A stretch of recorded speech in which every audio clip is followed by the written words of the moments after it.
morning, we noticed people had issues with videos. So please don't turn off participant videos because they can't turn them back on once you do that.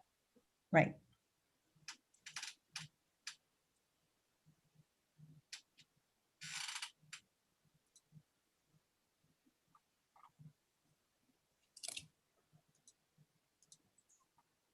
I think that we are live. Kepi, can you hear me?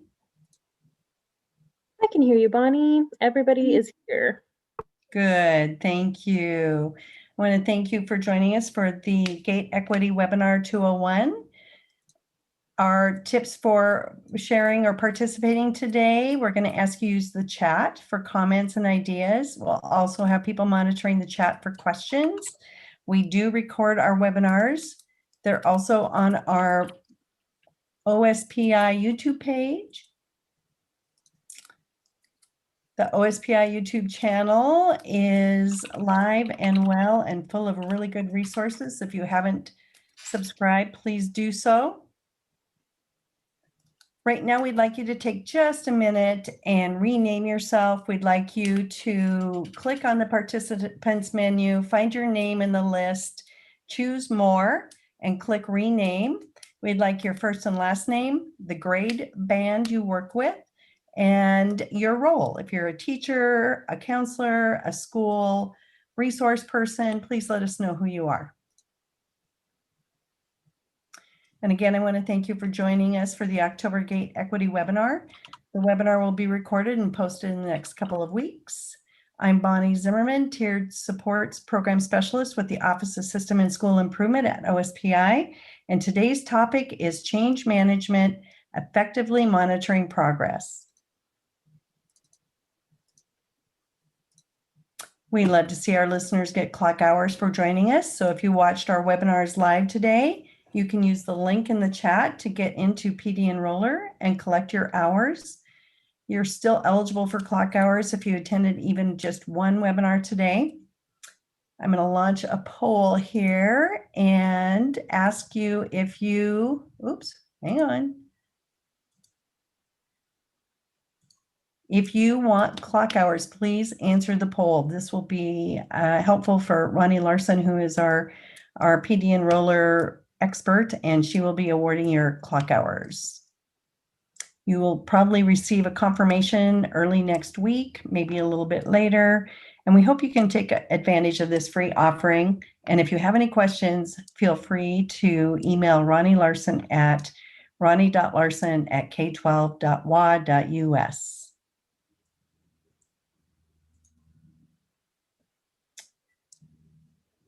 We would like to acknowledge that this meeting is coming to you from the traditional lands of the Squaxin Island tribe.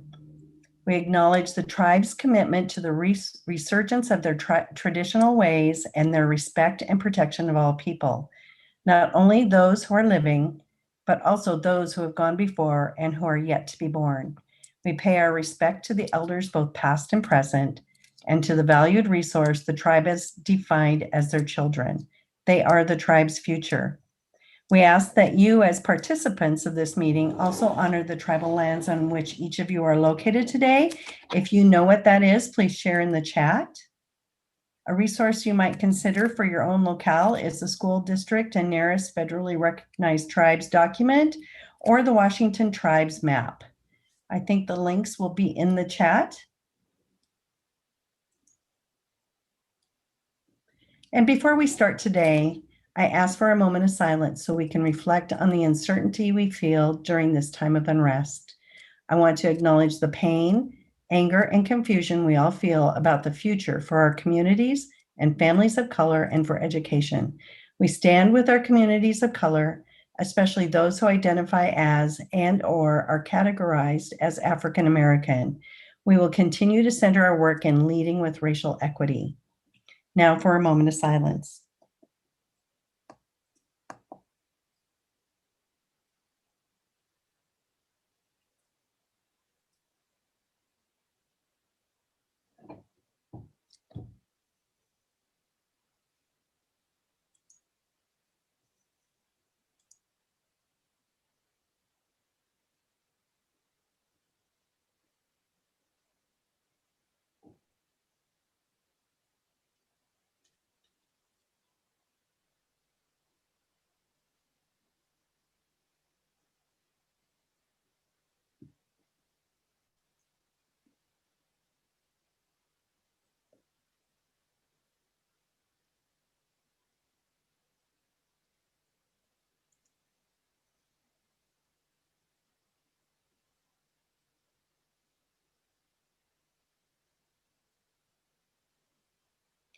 please raise your hand or unmute yourself if you would like to speak. We invite people from communities of color to respond first.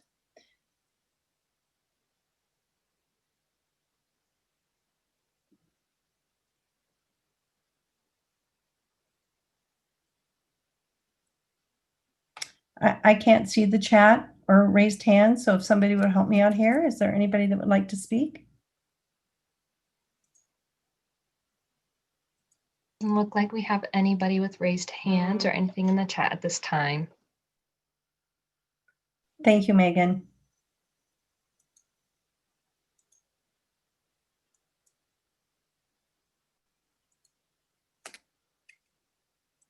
Okay, we'll move along.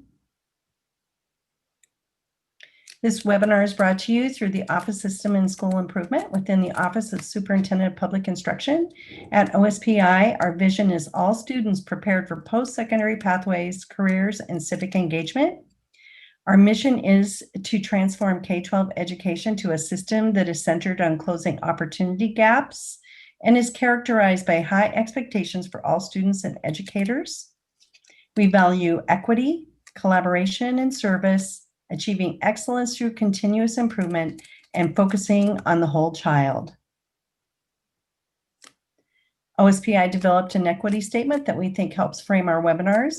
We believe each student, family, and community possesses strengths and cultural knowledge that benefit their peers, educators, and schools. Today, we want to provide an experience where you will explore vision, values, and data, define progress and outcome monitoring, connect progress monitoring to change management and PDSA cycles. I'm joined today by Travis Wentworth, Data Practice Project Manager with the Office of System and School Improvement at OSPI. And we're really lucky to have Kurt Hatch and Scott Seaman from AWSP with us again this afternoon. If you were with us this morning for Gate 101, you know Kurt and Scott are leaders in change management. And we want to thank all three of you for the work you're doing and sharing your experiences with our audience today. Right now, I'm going to launch another poll. And while we're taking that poll, I think, Kepi, you're going to have to launch it for me. I no longer have polls. I got you, Bonnie. Thank you. While we're doing this, Travis, you want to take over and share your screen? Absolutely. Let me go ahead and transition here. Thank you.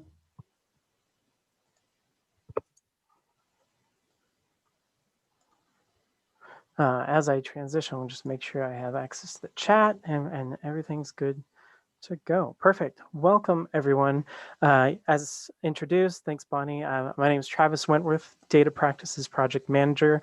I go by he, him, they, them pronouns, and I'm calling to you from the traditional lands of the Squaxin Island tribe. On this slide, we're going to talk a little bit about intent, and I find this synonymous with objectives. My intent is to cover these topics, and I want to know what my impact is. So feel free to respond to that throughout the day. I hope to explore the connection between vision, values, and data, define progress and outcome monitoring, connect progress monitoring to change management and PDSA cycles. A little bit more about me. I work within System School Improvement and lead a team known as the Data Improvement Network. And we focus on data inquiry, which is really all about questions. And that's what most of my presentation is going to be. It's going to be a lot of questions. I also will have a handout to go with those questions, so you have them all in an actionable format, so you can apply them to your own improvement plans. So with that, let's go. So first thing I'd like, as we begin, is I'd like you to identify one of your values. What is a value that you hold true to yourself? And I'll lean in a little bit further. The value I'm interested in looking for here is a value that is true when you're at home, when you're at work. It's part of your identity. It's part of who you are, and you carry it with you everywhere. Okay. As you're thinking about values, I want to share a little bit about this image on the right. This comes from the original instructions on how to fold 1,000 paper cranes. And I will say origami had a huge impact on my life and represents one of my values, which is transformation. And to me, values are very synonymous with origami, with the sense that with every fold, every twist and turn experience of our life, our values continue to evolve and merge along with us. So I realize I'm asking you to share a value, which is a long process to identify what a value is. But I hope you have an example that you can work with.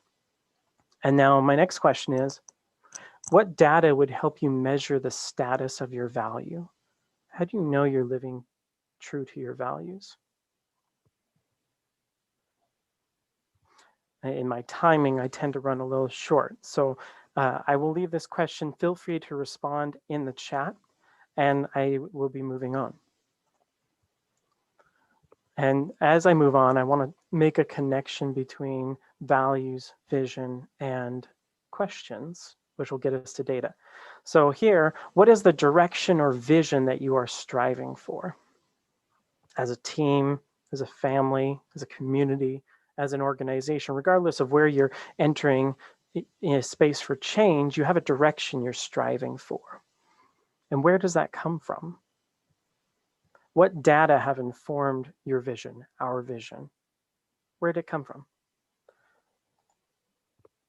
So one of the things I get a lot of questions about is, or not even just questions, just challenges. If I were to ask you now, challenges with data use, one of the first responses I always hear is there's so much data, there's too much to look at, there's not enough time. How do you know what data to focus on?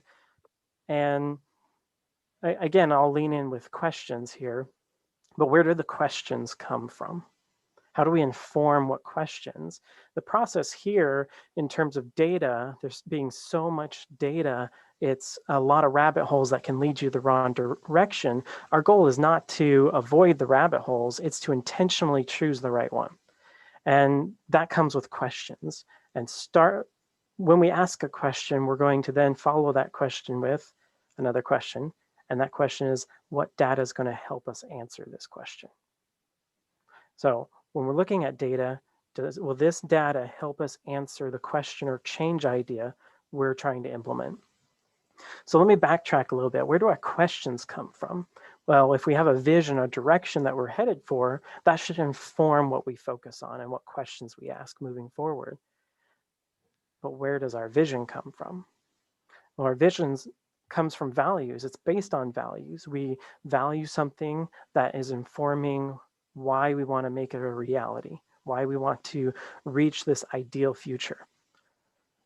And in order to get to agency values, we have to share our values. And in order to share our values, we have to know what our individual values are. But let me apply some complexity to this thinking. When does bias show up in the questions we ask, the vision we develop, the values we look at? A little more in my background, I study organizational leadership in my master's program, and then I am a licensed administrator of the Intercultural Development Inventory. So here's intercultural development and organizational development, and sometimes they compete a little bit. When we share values and we try to identify an agency's shared values, we're trying to focus on commonality.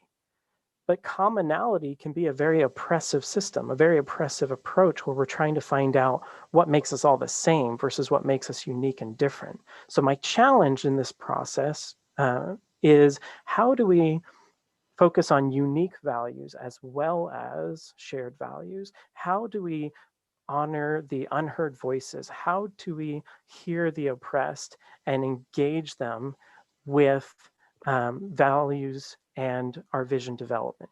Is the vision based on my values, the values of my team? How do we engage the families, students, and community into the vision of where we want to head, the values that inform our vision, and thereby the questions we ask? And we cannot possibly eliminate bias when we look at data or ask questions about data, but how can we get a little bit closer every time? So we'll dive deeper into this And this is how I like to Another screen, can I? start the conversation. Alrighty. I want to talk a little bit about implementation. When we're implementing a change idea, when we are implementing a change idea that is an answer versus a question. Now, a little bit of an example for an answer is something that we already know we're doing, we have to do. And let's think about mandates. As an example, we may be implementing face masks based on health requirements. In this example, we already know we have to be doing this. Is there value in collecting data on the effectiveness of mask use within our local environment? And I'll leave the answer to that question up to you. But the point being is our health system, our health department is actively answering that question. They're doing research and determining the effectiveness of mask wearing. We simply know that this is a safety precaution that we have to implement. Now, going to a question, this is when we are implementing something we're curious about. We're curious, will this change get us closer to our goal? And we're committed to that curiosity. It requires that we use data in order to measure the impact of that change idea. Example, if we want to know, will implementing MTSS get us closer to our goal, our vision for the future, we need to have data to answer that question. All right, diving deeper, want to define progress monitoring versus outcome monitoring. We'll focus a little more on progress monitoring in this session, but I want to describe the relationship between both of them. Progress monitoring is what we're doing during implementation, because implementation could be 3 years, 5 years, 10 years. More complex the change, perhaps the longer it's going to take, especially if we're talking about changing the culture. So here are some examples of things we might monitor so that we can know at a weekly, monthly basis, are we on the right track? We're going to monitor the process. Are we doing the things we said we would be doing? We're going to monitor the impact. Is it having a positive impact on our students or a negative impact? And then finally, environmental factors. I must say, in the past, I probably ignored environmental factors a little bit. And more of a focus now is COVID and a lot of civil unrest, and what's going on in the world and our surroundings impacting our change. Do we need to put a pause on the change that we're implementing? Do we need to adjust?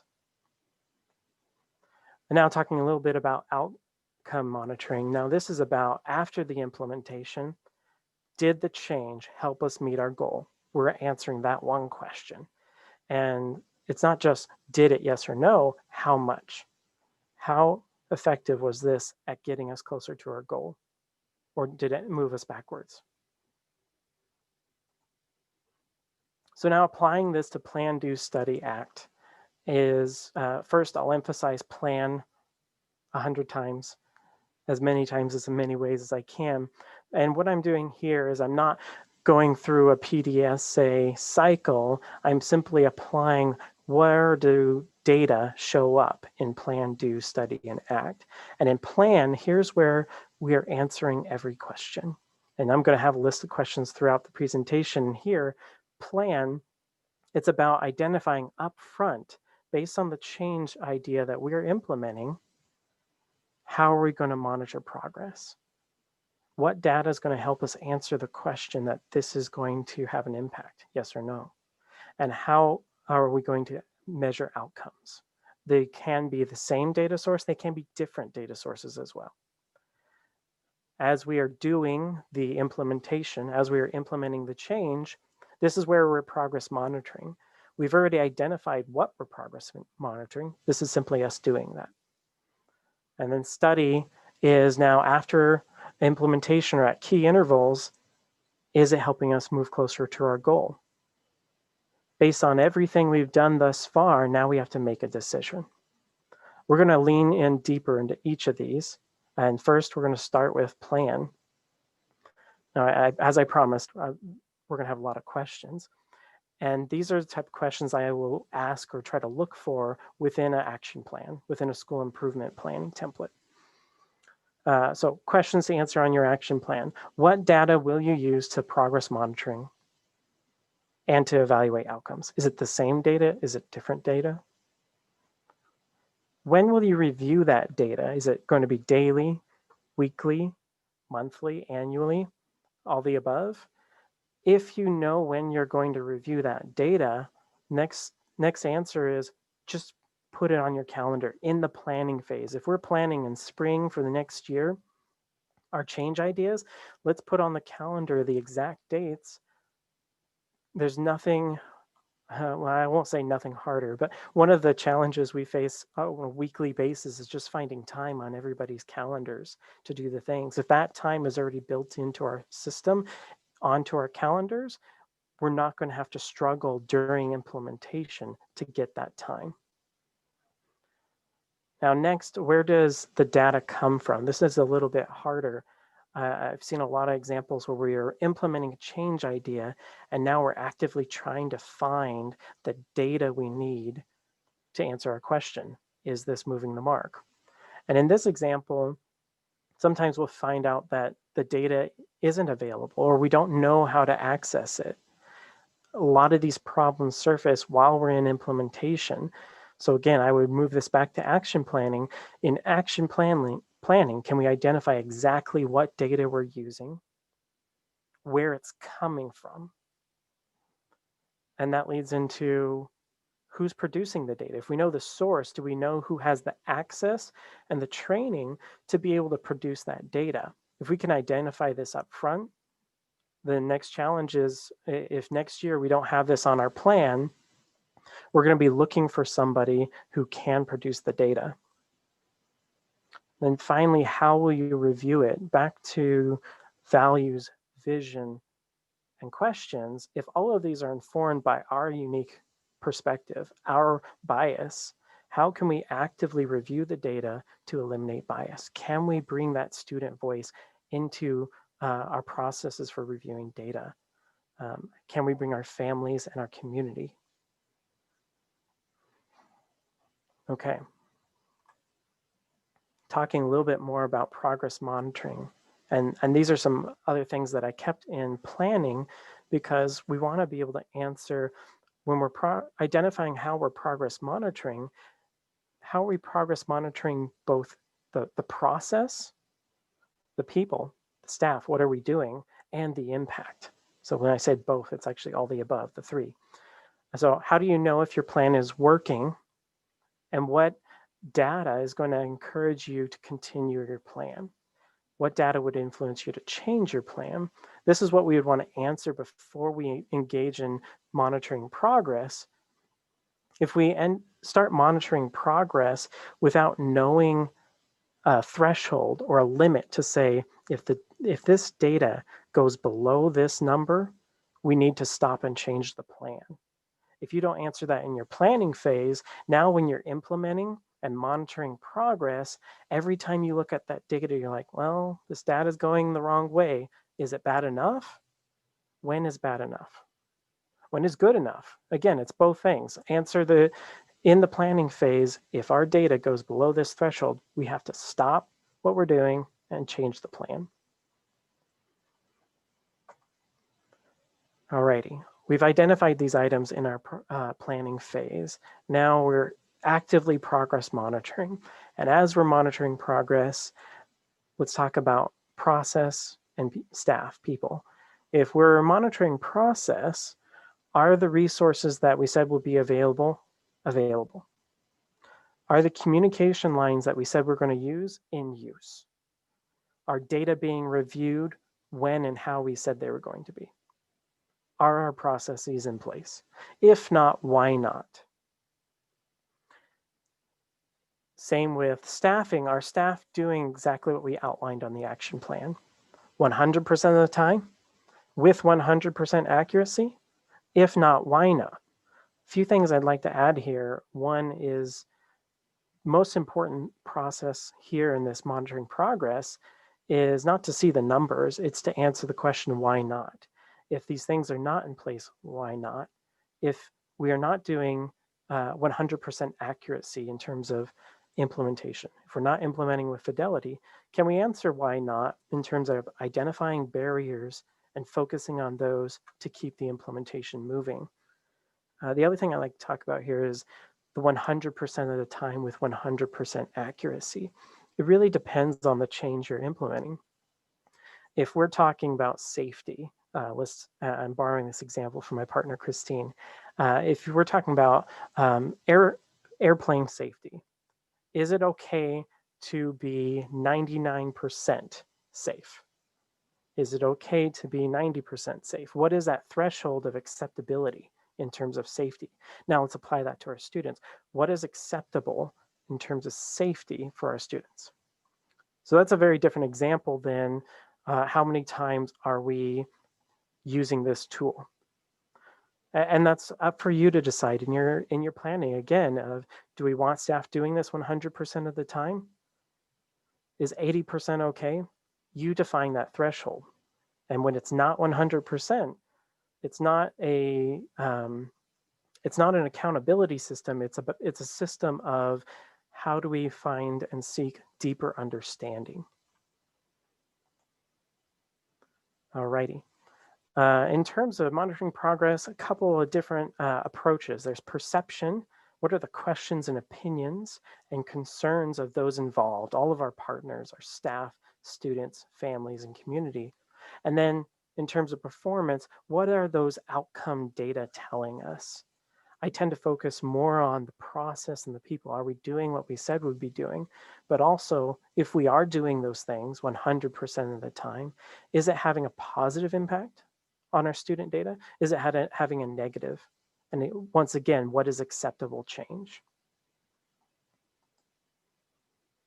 Wanted to provide some examples of how we can get some of those quick check-ins, quick data. And one of the examples I like to use is pulse check. So we can do this, in fact, right now.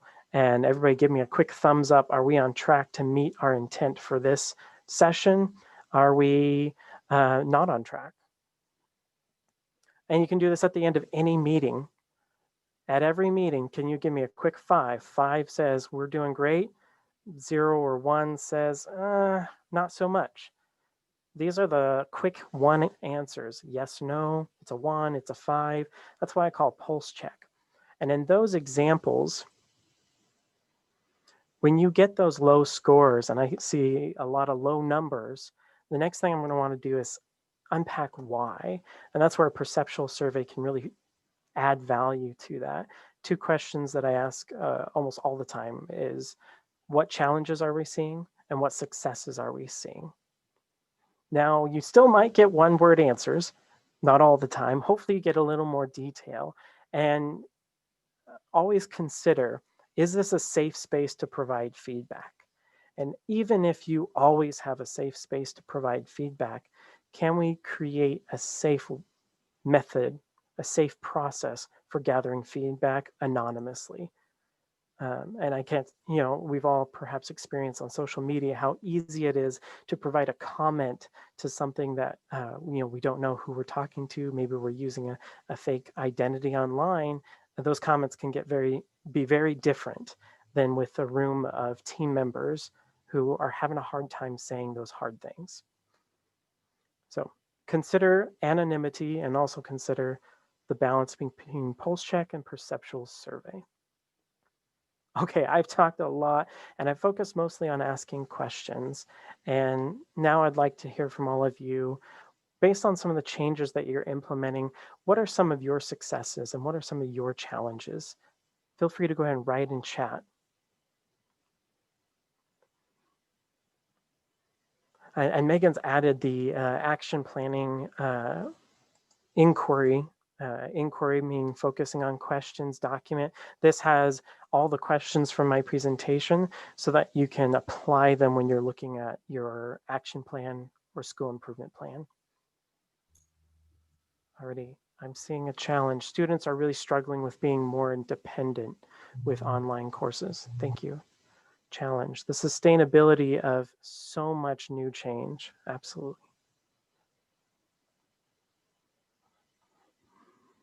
And Bonnie, how am I doing on time? You're good, Travis. I do see John Prosser, you have your hand raised. Did you have a question for Travis?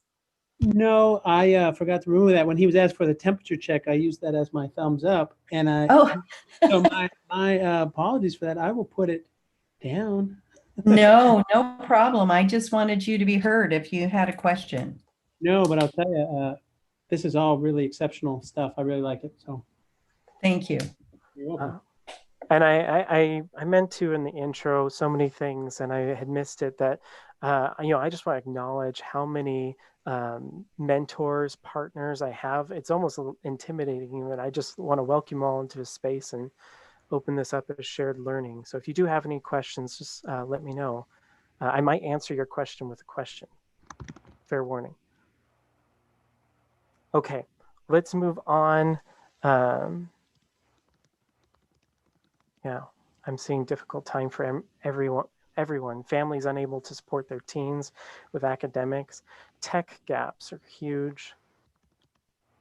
Thank you, everyone. I want to finish up here in a moment, and we're going to do some breakouts and spend a little more time talking to peers.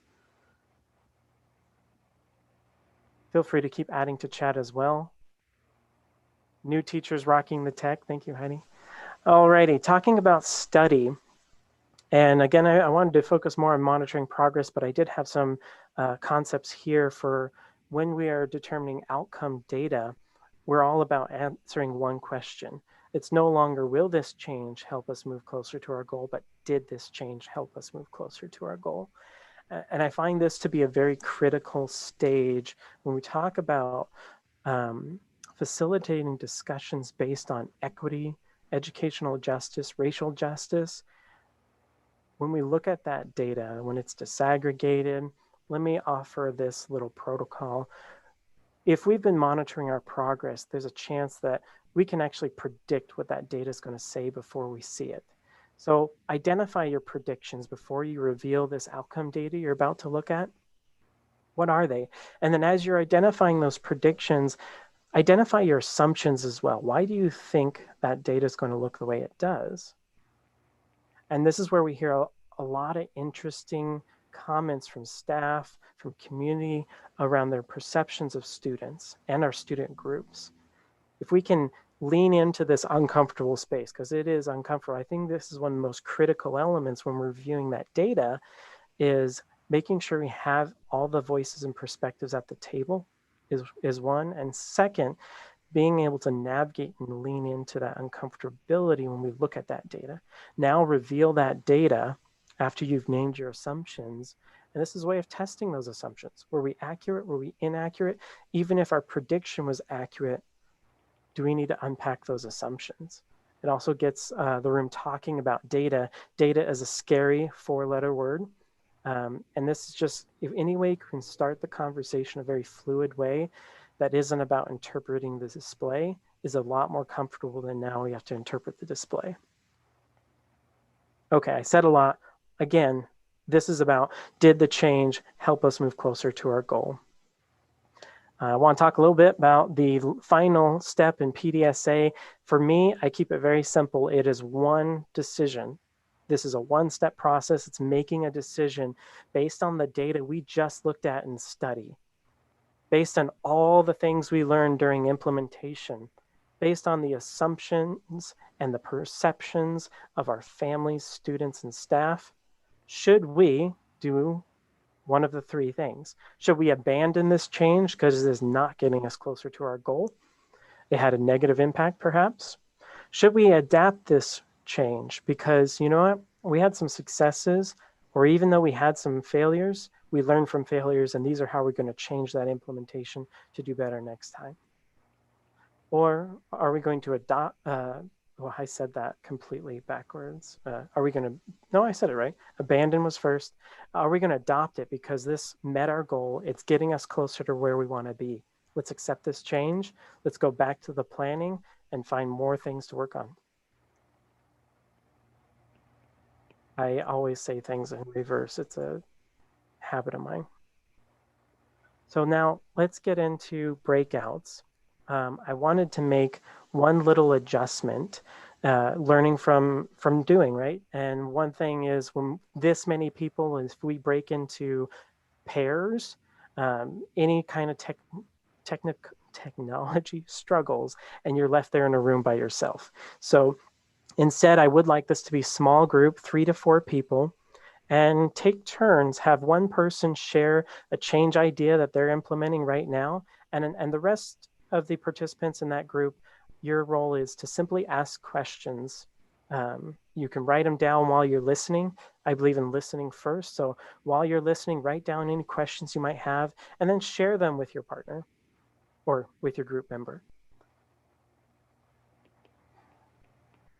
And yeah, we've got the breakouts going, so I'll see you in a little while. How much time do we have, Bonnie? We'll go 10, 15 minutes for the breakout? 10 minutes, I think. We'll see how we're doing after 10 minutes. Perfect. So you've got 10 minutes. Make sure to switch. We might send a reminder every couple of minutes. Thank you, Travis. That was awesome.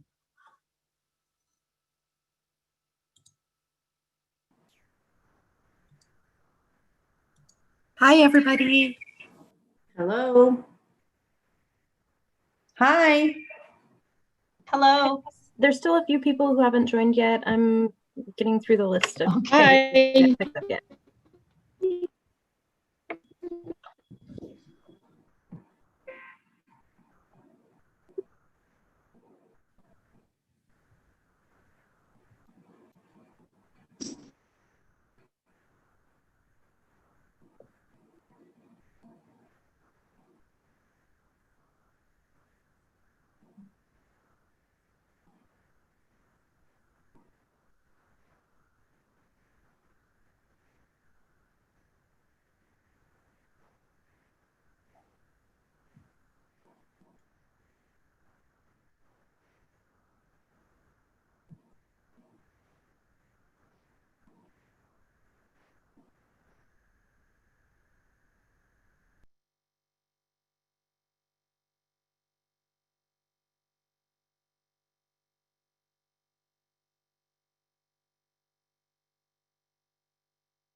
Is there anybody in the room who would like to join a room?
Shanti, I see your hands up. Do you need some assistance?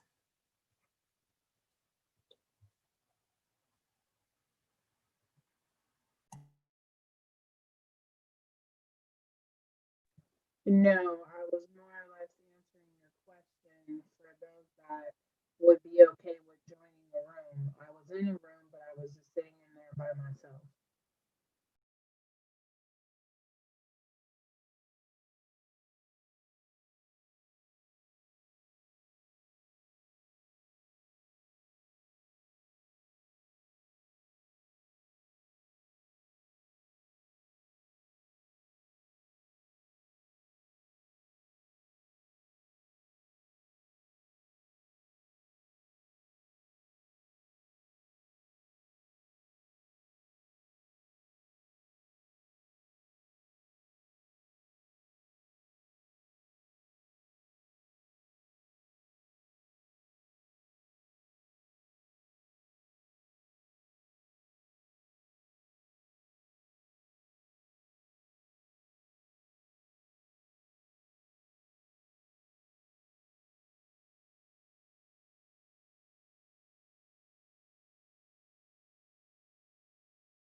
Shanti, I've added you to a room.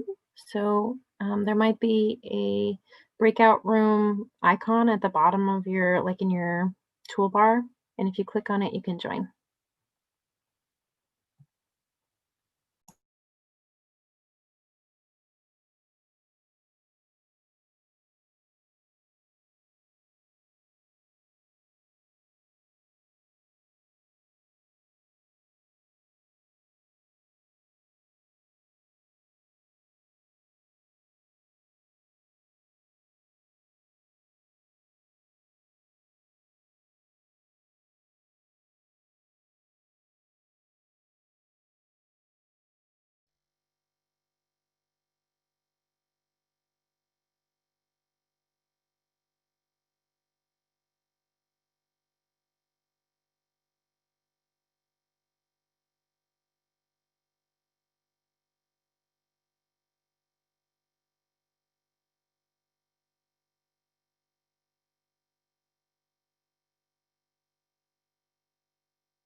We have about a minute left with breakout rooms.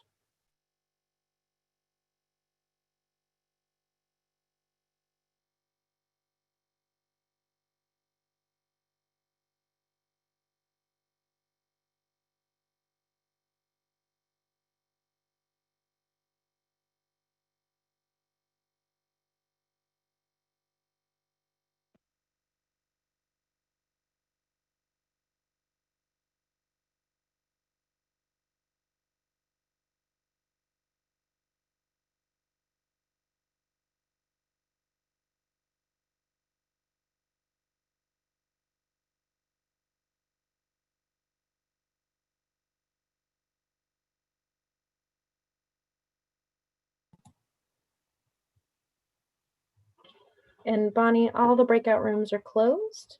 Good to go. Thank you, Kepi. So I think next up is Kurt Hatch with AWSP. Kurt, if you'd like to share your screen. Sure, sounds good. Let me get started here. Okay.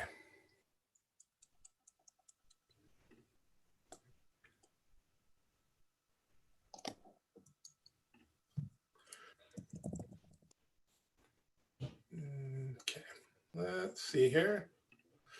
Okay, can everybody see that? Let me. Looks good, Kurt. Okay, I might need to change just for a second here. Hang on.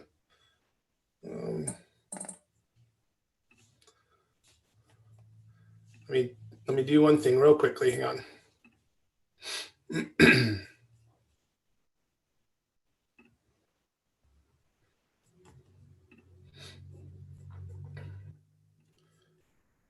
All right, so let's see if I can get this going.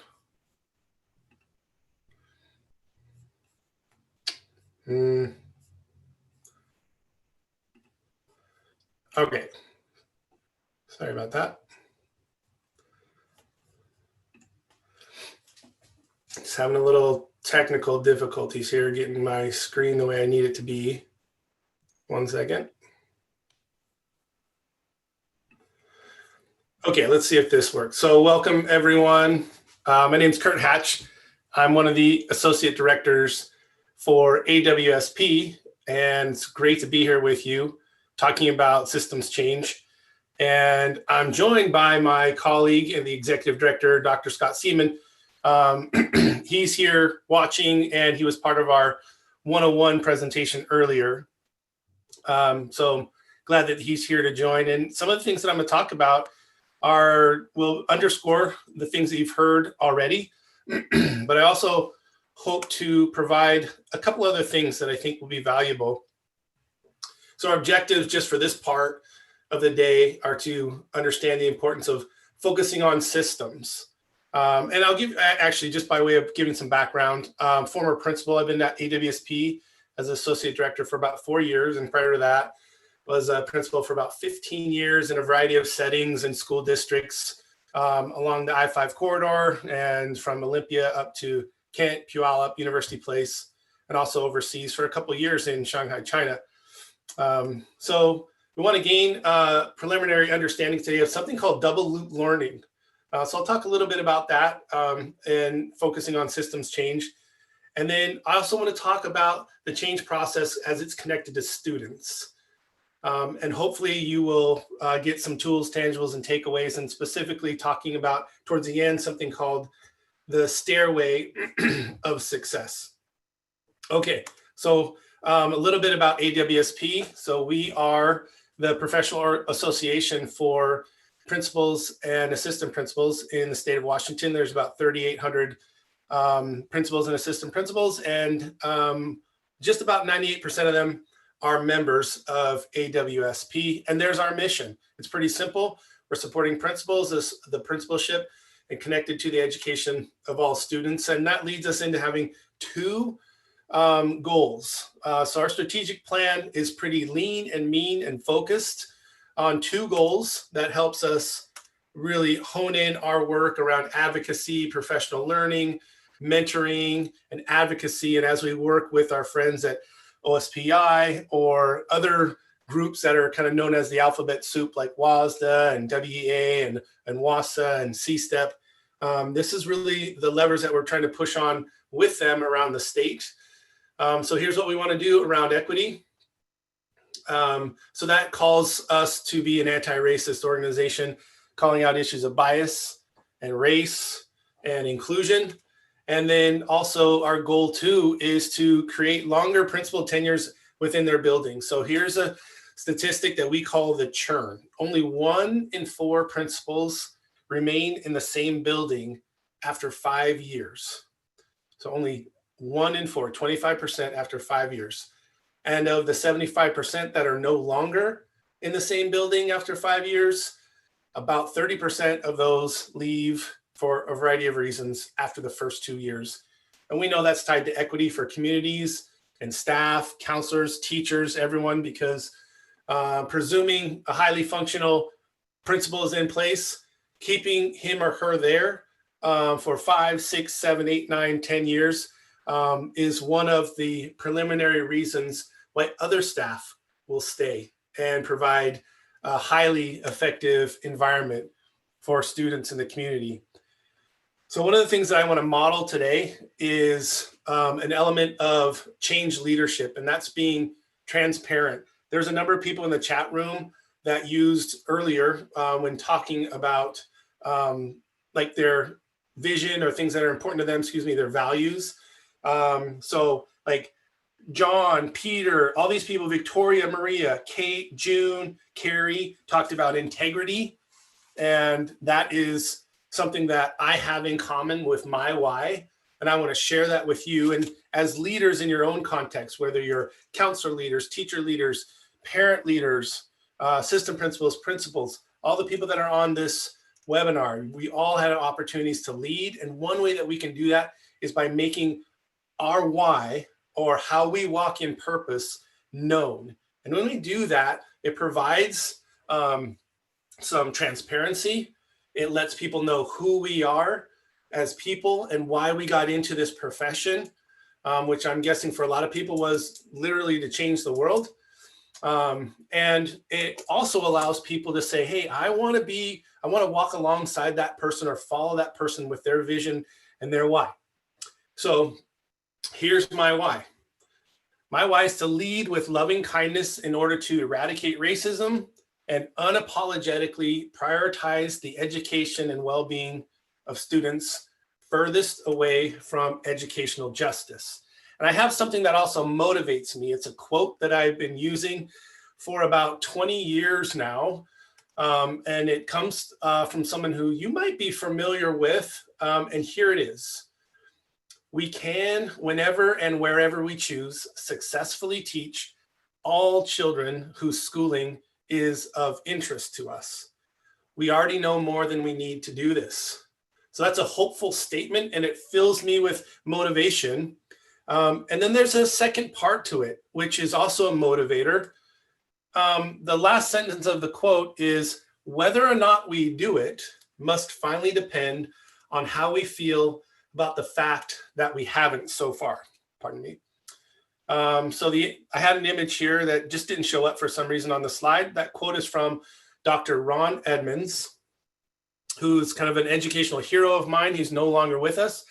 And he made that quote after doing some nationwide research on schools that were beating the odds. And it evolved into what's now known as effective schools research that schools still use today. And that quote comes from 1978. So you see the last sentence in red, because while that's a hopeful statement, it also motivates me to get after some things, because there's things that I'm not so happy about with our system. During our 101 session, if you were there, you will recognize this. And Dr. Scott Seaman, my colleague and executive director of AWSP, spent some time on the leader paradigm. And I just want to stop talking for about 20 to 30 seconds just to give you some silent time to take a look at that image.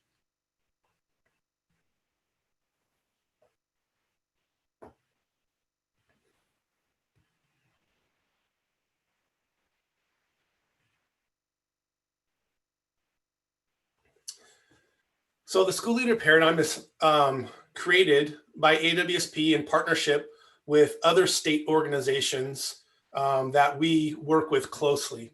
And it's our way of conceptualizing leadership.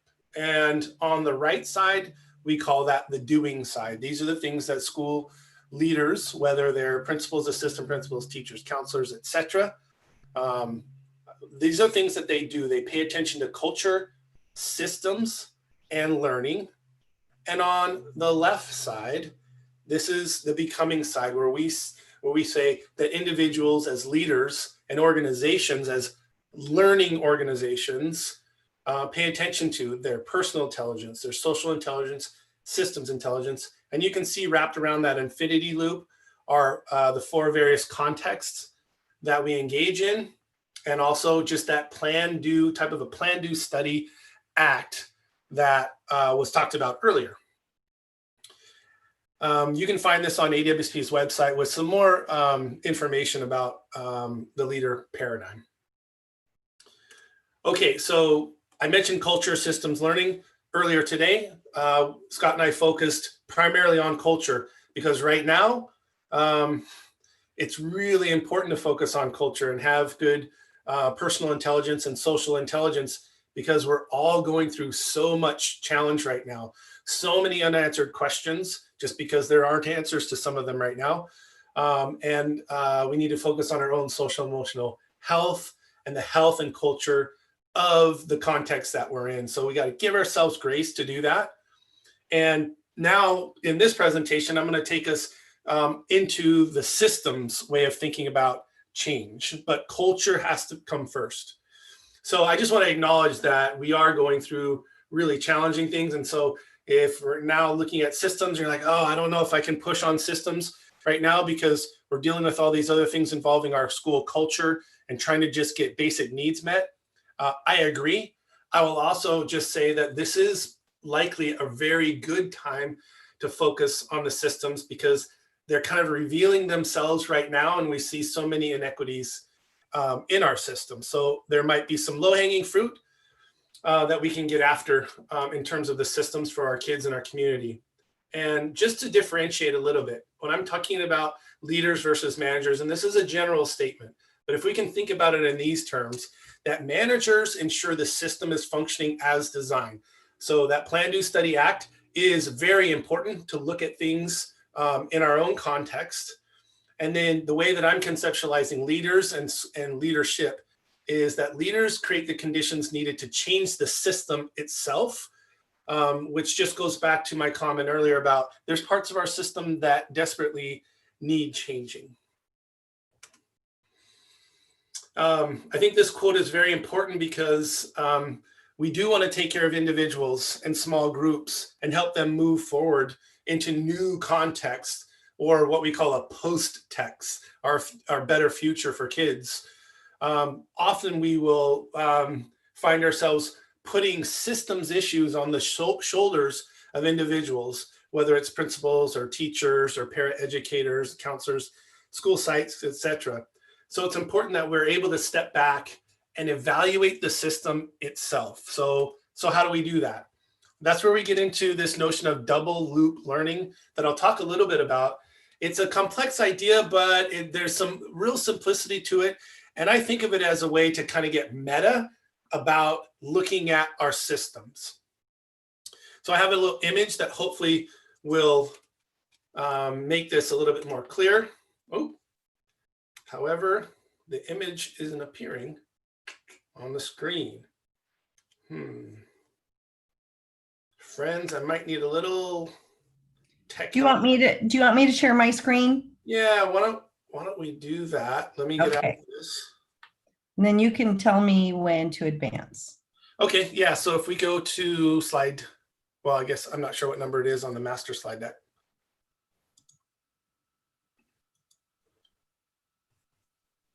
Oh, you perfect. See it? Yeah, thank you very much. You bet. Okay, so this is where we can have a visual of double loop learning. So I'll just be quiet for a few minutes, or not a few minutes, but maybe about 30, 40 seconds to allow you time to just digest that a little bit, and then I'll break it down for us.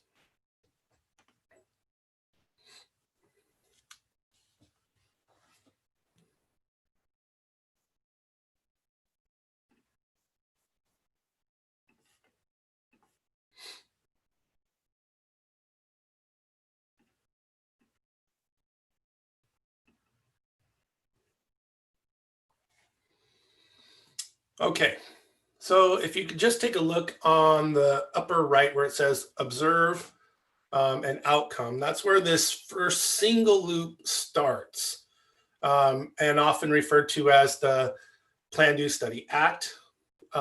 We move from 1 down to the bottom of the top circle to we assess and make some possible corrections, looking at our data, develop a plan. So now we're moving over to number 3, okay, and then back up to 4. So you can see the loop that is very helpful to engage in when we're looking at our current system. And I do like the arrow off to the right. I'm guilty of this sometimes too, around, look, we're trying to do these things in our system, but there's just certain things that we can't really wrap our heads around because they're out of our sphere of influence, or I don't know if that'll ever work. We've been trying this for years. Everybody's still getting the same data. We still have these same gaps in opportunity. So I don't know. It's not really us. It's likely the parents or fill in the blank, because everybody has a nemesis. I get it. But if we can keep ourselves from not going down that route, and if the system currently isn't serving all groups of students like we want it to be, and if we're just honest, right? The system itself, we know, creates gaps. So there's certain groups of kids that are being privileged, while other certain kids are getting underserved. And there's not one single person to blame, including myself or you. But I think what we need to just be okay recognizing is the system, the education system, and all the little subsystems inside it, how we teach reading, how we teach writing, how we lead, how we do Title I, Title II, etc. The system itself is actually functioning exactly how it was designed. The system is functioning exactly how it's designed. It's getting the results that it was made to get. So if we can kind of wrap our heads around that thought and be okay with it, then we say, well, then how do we not keep ourselves in that single loop, but we venture out into the second loop, the double loop, which asks us, and I'd say requires us, to assess our beliefs about the value of these intended outcomes that we're trying to get. Are we looking at the right data? Are we challenged ourselves to have new beliefs about what the system should do and what it could do? Okay, if we can go to the next slide, please. I'll talk a little bit more detail about double loop learning. Okay, so that is a hot link. So if you get this presentation, you'll be able to go to an article that's written about the work that Arjus and Schoen did a number of years ago. But this is a really intriguing notion, and it's taught in a lot of organizational change programs, including Ed Leadership. So I wanted to share it with you. So it's essentially, double loop learning is a form of inquiry-based dialogue.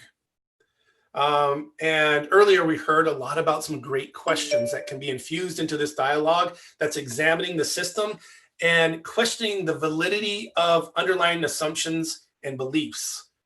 So it's an educational concept, and it's a process that involves teaching people to think more deeply about their own assumptions. And it's different than single loop learning. So single loop learning is, as I'd said before, it's like changing methods and to try and improve efficiency, to try achieve certain objectives. So we're trying to do things right. That's another quote around single loop learning. We're trying to do things right. But double loop learning really is concerning changing the objective themselves, which means instead of trying to do things right, we're trying to do the right things through double loop learning. So there's a popular analogy that I'll share with you using a thermostat. So single loop learning is about like achieving a given temperature. Like let's say you set your thermostat to 68 degrees.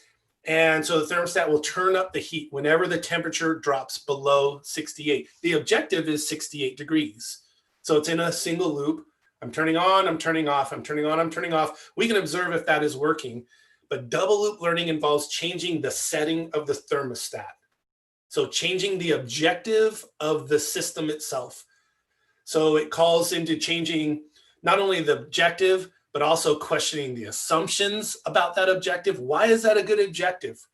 Is that getting us the results that our vision and values are attached to, and our why? So ways of discovering and inventing new alternatives can come from double loop learning, new perceptions, and ways of approaching problems.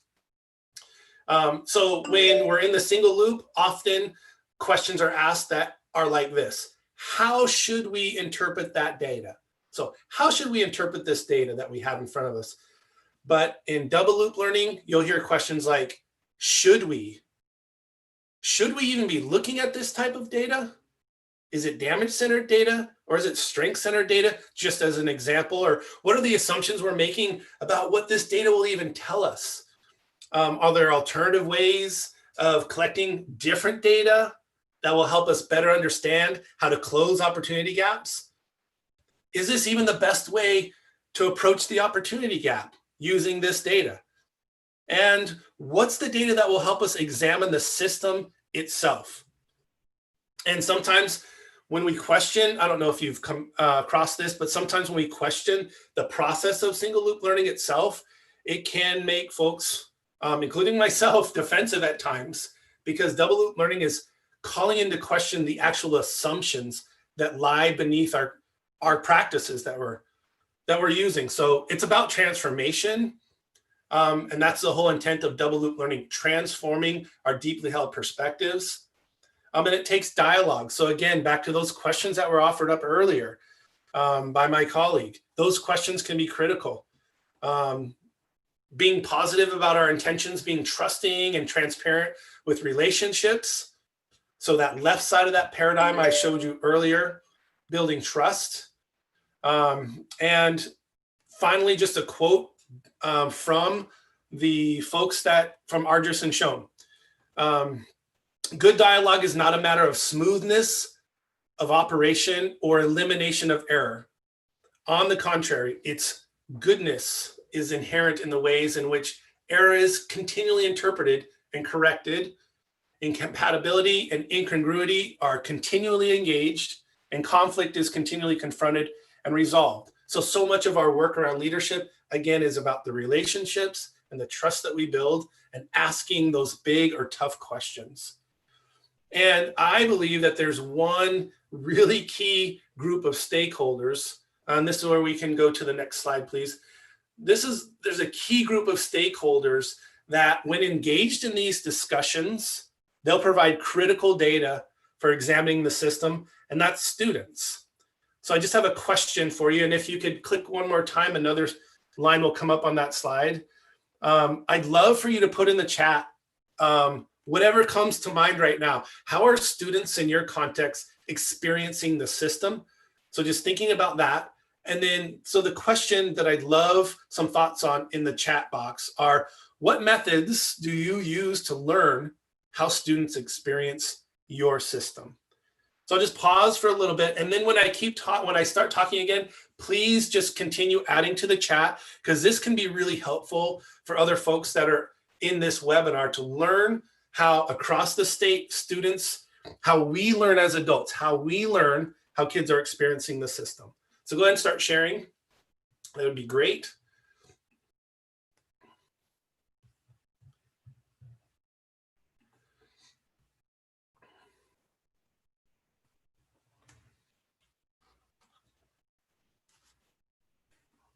Okay, we have some perception survey. I know Ronnie will be happy to see the CEE perception survey. Okay, focus groups, surveys. Okay, learning walks, virtual coaching. Yeah, Heidi, some folks might be interested in contacting Heidi about virtual coaching. Okay, interviews, surveys. Okay.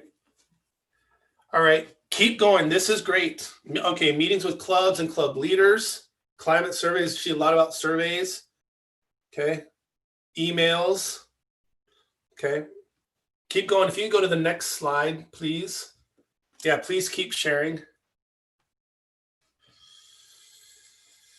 Okay, so one of the things that we know that are very powerful ways of collecting data to use to create change in systems is anecdotal data.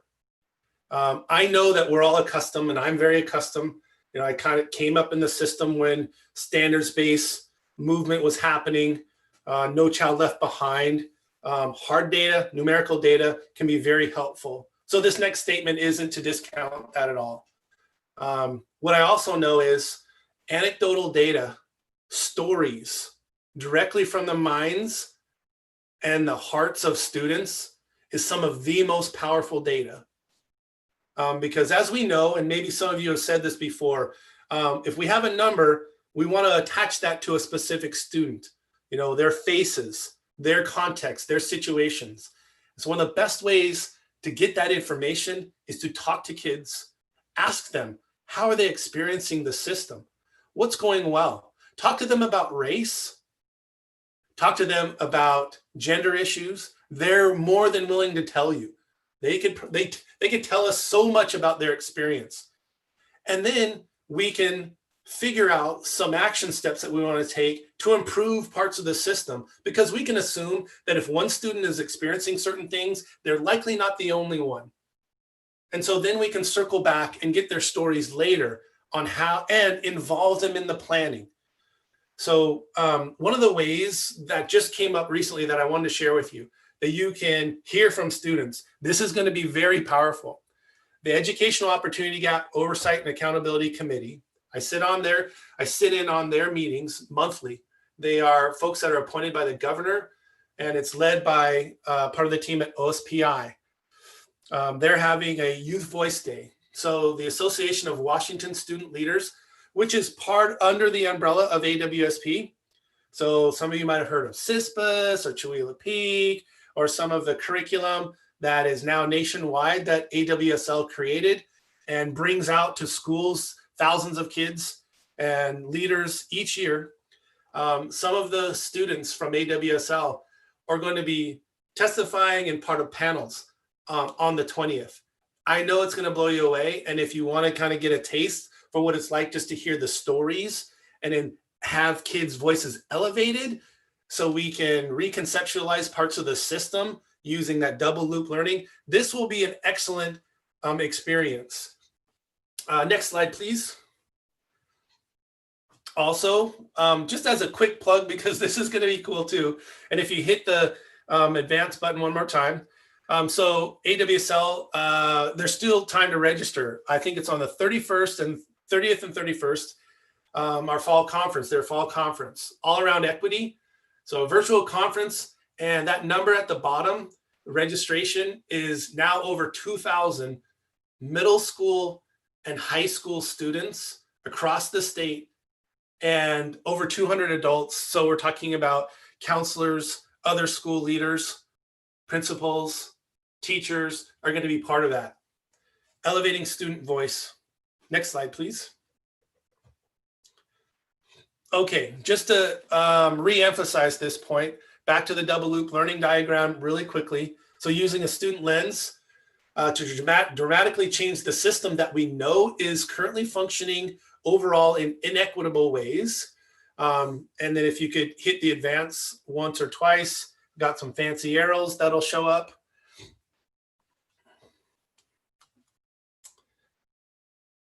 So in order to assess the beliefs and question our assumptions about the system itself, centering student voices is critical for us to do that successfully. Okay, next slide. I said at the beginning, one of the tools, tangibles, and takeaways, in addition to just kind of starting to get our feet wet around double loop learning, making sure that we intentionally make our why known in front of the people that we're helping lead, whether we're teacher, leader, counselor, etc. Being transparent with what motivates us. So people will be motivated to follow in the direction that we think our system needs to go. This last tool, tangible, and takeaway is called the Stairway of Success for Implementation. So the next slide is going to be kind of like big with lots of colors on it, and I'll pause after you see it because I think it'll make sense right away. I don't have a few comments. There it is. And I'll have a few comments after I'm silent to let you take a look at it, and then I'll close.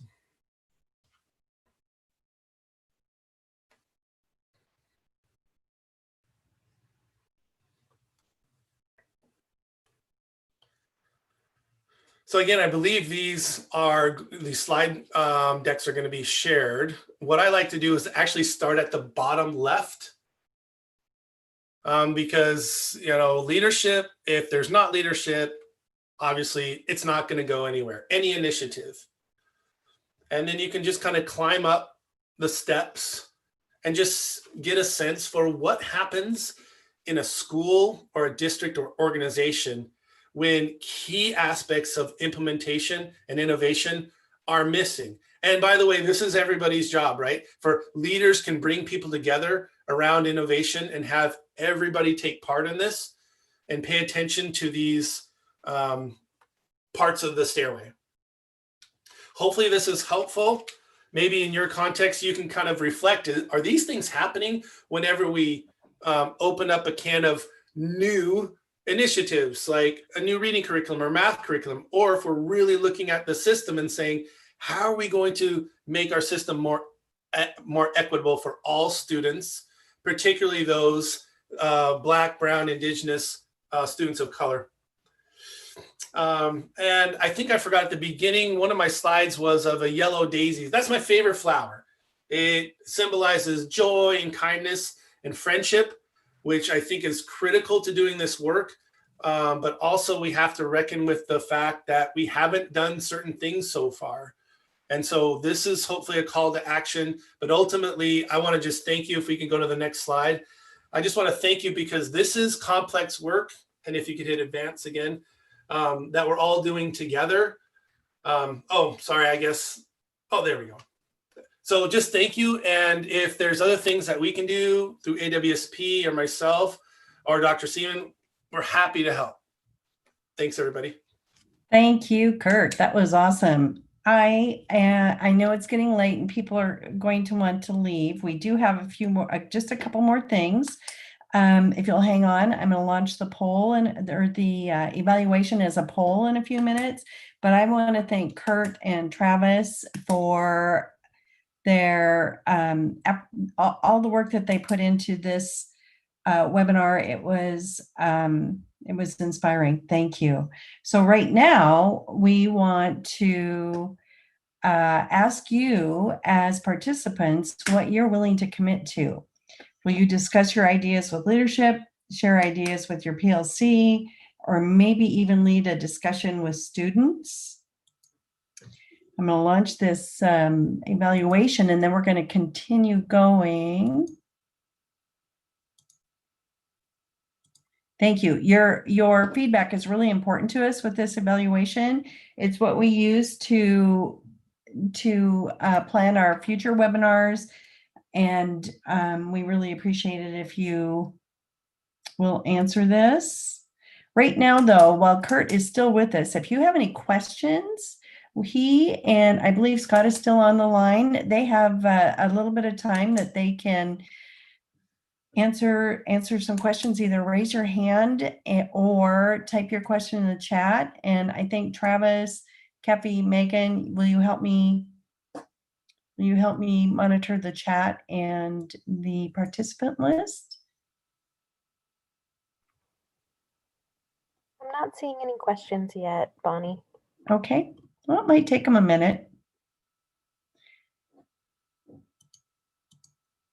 We do have some resources also. We have the Double Loop Learning article.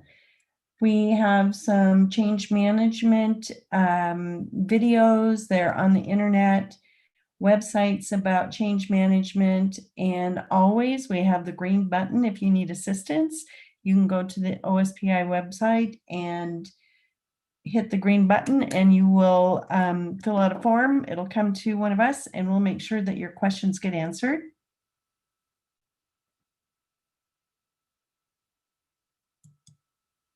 Next month is student engagement. We're going to have Foundations of Tribal Sovereignty for the 101 and Promising Practices in Indian Education for the 201. You can always contact us. Again, I'm Bonnie Zimmerman. Christine Hurley is a project manager for OSPI, and she was on the 101 webinar. You can contact her, Travis, Scott, or Kurt. And as Kurt said, yes, the PowerPoint will be available on the OSPI website on the Gate Equity webpage. Oh, someone is asking to see the Stairway of Success one more time. I'm going to go back up. Bonnie, we do have someone in the participant list raising their hand, Mary. Okay. Yeah, hi, Kurt. Mary Templeton from Washougal. This is a question as I'm thinking about the complexity of leadership, your double loop learning as well as the stairway of successful innovation. As we're invested in tackling this work, not necessarily do all of us have an equity director who's a person of color. So many of us, like myself, here I am white, trying to lead this work, invested in this work. What advice or encouragement would you give to our white leaders as we're trying to disrupt systems that are perpetuating bias? Hi, Mary. Good to see you. Yeah, I was just talking to David and Michelle not too long ago with this awesome system that they're putting in place up there in Washougal. Yeah, that's a good question. It's a big question. I know that some communities are more ready for these sort of conversations than others. I think with the anecdotal stories that I've heard from principals that are saying some of their kids, the white kids, are going off in the world and college, and they're coming back and saying, hey, this is too much. So they're concerned about their ability to function in a multicultural environment. I think most mission statements have something about preparing kids for future in a global society. The global society is not white. It's all shades. And part of this is helping folks understand the value of learning what it means to be white. And there's some great books by Robin DiAngelo on that. And I know we don't want to just do book studies. We want to go for it in depth. But I think part of it is just saying, hey, these are conversations that we just have to have. So bringing board members along and other community members along. Now's not a super conducive environment for that nationally. But it also, I think, makes it that much more important. Because if I'm being really frank, this is work that I would rather not have to do. And at AWSP, we share the load. I used to have Director of Equity as part of my title, but with Scott's wisdom and just conversations that we've had amongst the other directors and support staff, recognizing that this is everybody's work, and it's not a good look. So I'm not saying that people that are equity directors that are Black and brown aren't doing great work and it's not a good position to have, but in some cases, it's not a super good look for an organization to have the one or the few Black or brown people with that label, because it's everybody's work. And I will just pass the baton a little bit more over to my white brothers and sisters and colleagues and friends and family members, that this is actually their work. It's the work of white people to talk to white people about white people stuff. And I'm more than happy to do it. But I would love for more people to take that on. So that's kind of like a roundabout answer, because I know you know what I'm talking about, Mary. And I think there's not an easy answer. We just keep wading in and we do it together. Thank you. I appreciate that. Excellent.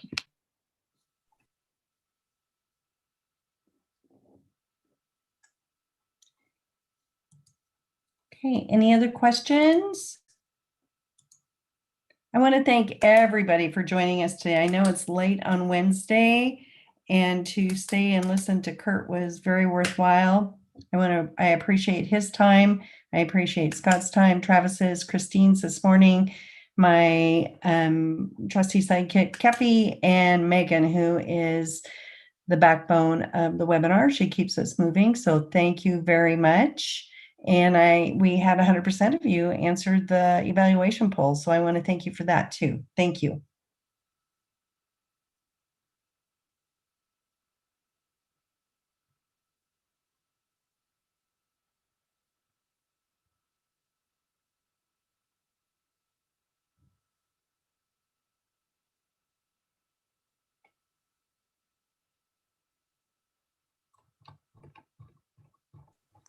Bunny, I was going to ask, did we make it to the resources slide? We did. I can do that Hey, again. Bonnie, can you stop the live stream? Kefi can. She's the host.